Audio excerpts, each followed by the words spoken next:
वालेकुम दोस्तों, मैं हूं ज़िशान अहमद और आप देख रहे हैं मेरा स्पेशल यूट्यूब चैनल।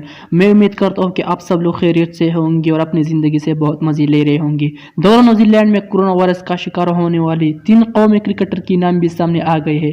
आगे बढ़ने से पहले आप सबको दरख्वास्त की जाती है कि मेरे इस यूट्यूब चैनल को ज़रूर सब्सक्राइब करें और साथ वाली बेल आइकन को भी दबाएं। शुक्रिया। ज़राए के मुताबिक न्यूजीलैंड के शहर क्राइस्टचर्च में मौजूद कौमी क्रिकेट टीम और मैनेजमेंट का गुज़श्ता रोज़ पहला कोरोना टेस्ट लिया गया था, जिसके नतीजों के मुताबिक 6 खिलाड़ियों की कोरोना टेस्ट مثبت आई थी।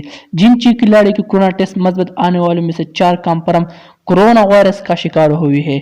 देगा 2 खिलाड़ियों के टेस्ट एक बार फिर दोबारा लिया जा रहा है। न्यूजीलैंड क्रिकेट बोर्ड के मुताबिक जिन 6 खिलाड़ियों के टेस्ट مثبت आए हैं, इनमें से 2 अरकान पहले भी कोरोना वायरस का शिकार हुए हैं। पाकिस्तान स्क्वाड की कोरोना से मुतासिर खिलाड़ी ने खुद हिल्टन होटल में क्वारंटीना कर लिया। न्यूजीलैंड ने कहा है पाकिस्तान स्क्वाड की कुछ अरकान ने आइसोलेशन के पहले दिन SOPs की खिलाफ वर्जी की है। ज़राए के मुताबिक कौमी क्रिकेट टीम के साबिक कप्तान सरफराज अहमद, पाकिस्तानी शाहीन कप्तान रोहिल नज़ीर और फास्ट बॉलर नसीम शाह का कोरोना वायरस टेस्ट مثبت आया था, जिसके बाद क्वारंटीना कर दिया गया। नई टीवी के मुताबिक तीनों खिलाड़ियों ने एक ग्रुप बना रखा है और ये होटल की रेस्टोरेंट की बगैर मास्क पहने खाने गई थी।